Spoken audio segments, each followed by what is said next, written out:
Hey, thank you so much for joining us again here at New View Trust for our Tuesday webinar. My name is Tabitha Coma. I'm on the sales team, and today we're going to be talking about building wealth for tomorrow with the Roth IRA. So, disclaimer, New View Trust serves as the custodian for alternative investments. We do not sell tax, legal, or investment advice. We custody IRAs, ESAs, HSAs, and 401ks that hold alternative assets that are invested or directed by you, the client. So, what is a self-directed IRA? A self-directed IRA is an IRA in which the IRA owner directs all of the investment decisions, but self-direction is just a marketing term. So, any of the IRA accounts are able to be self-directed, and any 401k, ESA, or HSA also able to be self-directed and hold any alternative asset.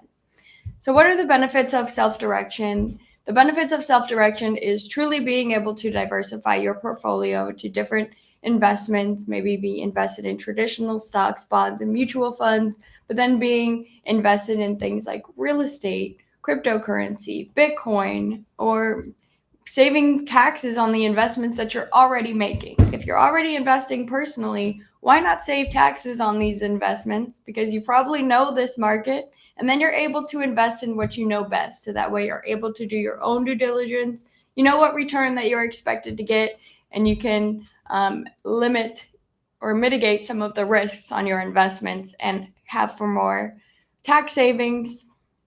So you can invest in anything that the IRS doesn't prohibit. Here are some real estate and note options that we talked about 3 weeks ago. If you want to visit our class on real estate investing inside of the IRA, there's all different types of investments because the IRS says that you can invest in anything that they don't prohibit. And there's only two things that they prohibit, which is life insurance. Because if you're investing in life insurance, it's like you're investing in your death, and collectibles, because there's no set price for those types of assets, like a painting, for example. To someone, it might be worth $50, but to someone else, it might be something that's maybe $1 million. So the personal plans, these are the traditional and Roth IRA. Anyone with earned income is able to open and contribute to these types of plans. There is an income limit on the Roth, but we'll talk about that later. Employer plans, you have the solo 401k, SEP, or simple. This is for any business owner, and we can talk about who qualifies that if you want to give us a call and talk to one of our wonderful IRA specialists. And the specialty plans, educational savings account, and health savings account. These are great accounts because any money contributed to them is tax deferred. Or tax deductible, and then anytime you're using it for qualified health or education, it is also tax-free, so you're getting both buckets of money there. So personal plans, an IRA is an individual retirement account in which the individual saver directly deposits pre-tax funds into the traditional IRA. For a Roth, it's a Roth IRA in which the individual retirement account involves the deposit of money that has already been taxed. So let's talk about that. Traditional IRA means pre-tax because that's money that has not been taxed. That means the money contributed is a deduction on your taxes, and any growth inside of that account is tax deferred. You'll not pay any money on these taxes or contributions or the gains inside of this account from the investments until you take the funds out of the IRA as a personal distribution. And a Roth IRA means post-tax. That means you've already been taxed on this money. That means the money contributed is not a write-off on your taxes, but you pay the money that's going in, but any growth inside of the account, any capital gains, is completely tax-free since you've already paid the money going in. So I put this picture down here because I always hear the question, do you want to pay tax on the crop or do you want to pay tax on the seed? That is up to you. But the benefits of the Roth would be tax-free growth, and the benefits of the traditional would be having more capital to deploy into your next investment, hopefully giving you a bigger and better return. So how Roth distributions work is Roth distributions come out in a specific order. So first out will be contributions. Since Roth contributions are after tax, they can be removed at any time, tax and penalty free. The earning or growth on these contributions may be subject to tax and penalty if taken out before the year 59 and a half and the account has been opened for less than 5 years. So this means Roth contributions are going to come out in the order in which that you put them in. So Roth contributions, if you put it in for the year 2020, the year 2025 is when you're going to be able to take out those contributions tax and penalty free. So after contributions, in the next order of distributions are any past conversions or rollovers that will be able to be taken out next. Since taxes are paid at the time of the conversion, they will not be paid again, but there might be a 10% penalty if the converted amount is distributed. That means taken out of the IRA account within 5 years. So keep in mind that each conversion has a separate 5-year clock and it works on first in and first out basis. Roth IRA qualified distributions. So once you have met the criteria, you have qualified distributions for life. So this means you are the age 59 and a half to be able to take money out of the Roth IRA account with no penalty. Death or disability. These would be the only way to take things out tax-free once the growth inside of the account is there. So additional benefits, there's no required minimum distributions, which is great because you can keep growing and growing and growing the account. And you're able to pass on generational wealth tax-free through an inherited IRA to your heirs if that is something that is in your plan. So a Roth conversion. If I have a traditional IRA or 401k, can I convert the money to Roth? Yes. So anyone with an IRA is able to convert the money regardless of income. So a lot of people say, I can't contribute to a Roth IRA because I make too much money. Well, that's okay because that doesn't stop you from doing a Roth conversion. And what that means is you open a traditional and a Roth. You contribute your money to the traditional, and as soon as the money hits the traditional account, you process a Roth conversion, and then your money is converted to Roth. So the income limit to contribute to a Roth is $161,000 this year for single tax filers, and $240,000 for those married filing jointly. The amount you're looking to convert will be added to your earned income for that year, and then that portion will be taxed at whatever tax bracket you're normally in. Will be taxed based off your ordinary tax rate. So say, for example, you made $50,000 and you're looking to convert $10,000, you would add $10,000 to the $50,000, making it $60,000 of your taxable income for that year.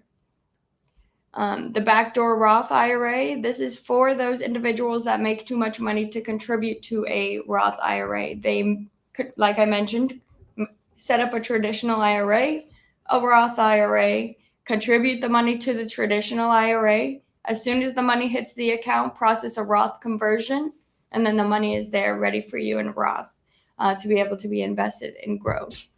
So conversions are treated as income. Amounts are reported on a 1099 at the end of each year and added to your adjusted gross income.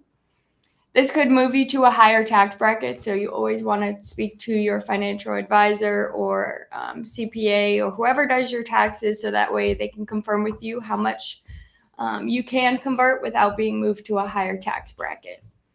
Lower income years may provide better conversion opportunities, but it all depends. So they always say that if you are looking to convert money, that you're going to want to convert your money when you think that your tax bracket is the lowest that it's ever going to be. So if you think right now, you think later on in life, you're going to be making a buttload of money, then you're going to want to convert that money now. If you think later on in life, maybe you're not going to be working, you're going to be retired, your expected annual income is going to be lower, then that's when you might want to start looking at doing a Roth conversion. But of course, always speak to a professional to determine. And conversions start their own 5-year clock, as we mentioned. So is the Roth conversion right for you? What are your assumptions about tax rates and tax laws generally in the future? Like I mentioned, do you think taxes are going to be higher later, or do you think they're higher now? Try to play it that way. Is the tax laws going to be better, or are they going to be worse? Try to determine when the taxes are going to be the least, so that way you're paying the least in taxes and you're still able to grow your IRA. So do you expect to be in a lower or higher tax bracket when you retire? Can you afford to pay taxes from the funds outside of the IRA? So whenever you take out the conversion, that next tax date will be when you'll claim that distribution or conversion on your taxes. Can you afford to pay taxes? So yeah, that would include possibly paying out of your pocket the money you owe in these taxes to convert the money to Roth. So what is your recovery period, and when will the tax-free growth surpass the taxes paid to convert? Again, something to talk to your CPA about. Will the conversion put you into a higher marginal tax bracket, or will it affect deduction credits, Social Security, or Medicare due to an increase in your AGI, your adjusted gross income? Do you want to leave payment of taxes to your beneficiaries? Are you willing to pay the taxes now so that your beneficiaries can receive the money tax-free? Or what are your projected gains on your investments, and is it worth it to do the conversion? So case study, Roth conversion in January 15th of 2017 of a $160,000 IRA account. Let's assume that he was at a 33% tax bracket. Oh, I'm so sorry. He did a Roth conversion of $160,000. So the total amount that he is converting is $160,000. Let's assume a 33% tax bracket. So he will owe out of his pocket $52,800 in taxes by April for that following tax deadline. New View Trust Company, FBO Roth IRA, purchased a property for $100,000. They did a rehab cost of $40,000 and then sold again for $239,500. The profit and after sales was $99,500 off one investment, and that is tax-free. The client then bought and sold 4 more investments, growing their Roth IRA over $650,000 tax-free, and they only paid taxes on the $160,000 that they used to convert the money to Roth. Case study 2, the purchase price was $330,000 in 2010. The property has appreciated in value. Rents continued to increase. They wanted to pass the asset on to a beneficiary in the event of their passing. Property is owned by the traditional IRA, and rents collected are deposited to the IRA. $8,000 per month. That's 29% annual return, not including appreciation. And the client obtains an appraisal each year and converts a small amount based on each value. So that way you're able to convert partial of that property to Roth. So say, for example, you own a property 100% in the traditional IRA and you're looking to convert it to Roth. That would just change the ownership. So instead of it being owned 100% by your traditional IRA, and say, for example, you speak with your accountant and you determine that you want to convert 10% of this property per year over the course of 10 years. So that way, in the event of your passing, you are passing it down to your heirs tax-free. You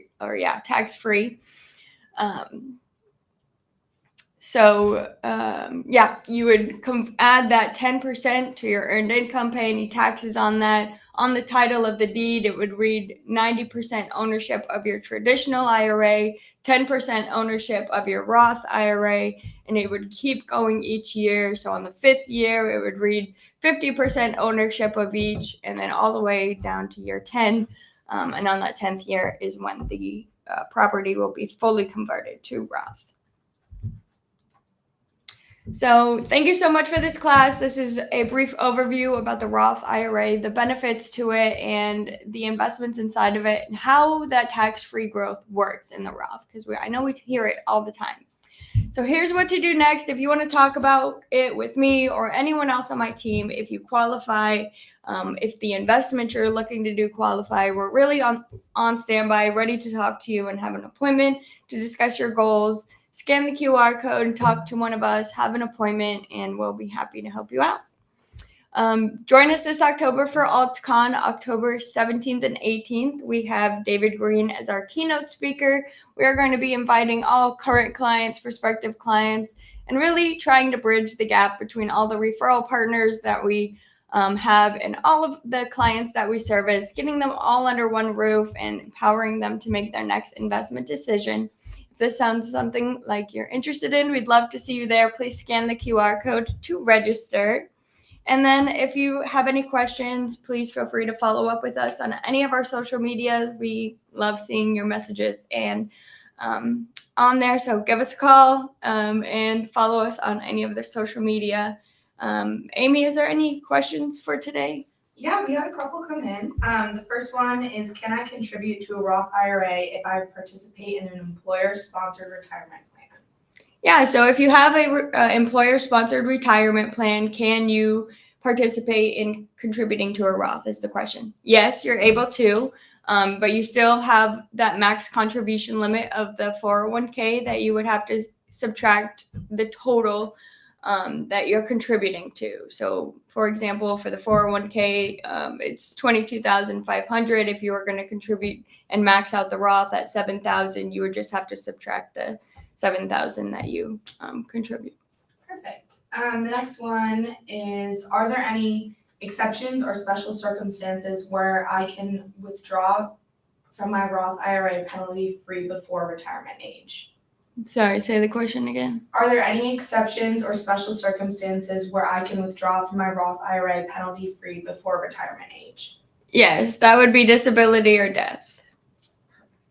And then the final question is, can I contribute to a Roth IRA for a non-working spouse? Can you contribute to an IRA? Yes, you can contribute to a Roth IRA for a regular or traditional or Roth IRA. You're able to contribute for a non-working spouse.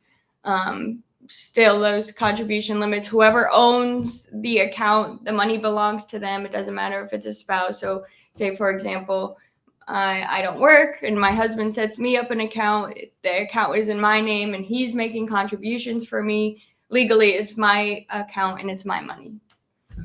Those are all the questions from mine. All right. Well, thank you so much for joining.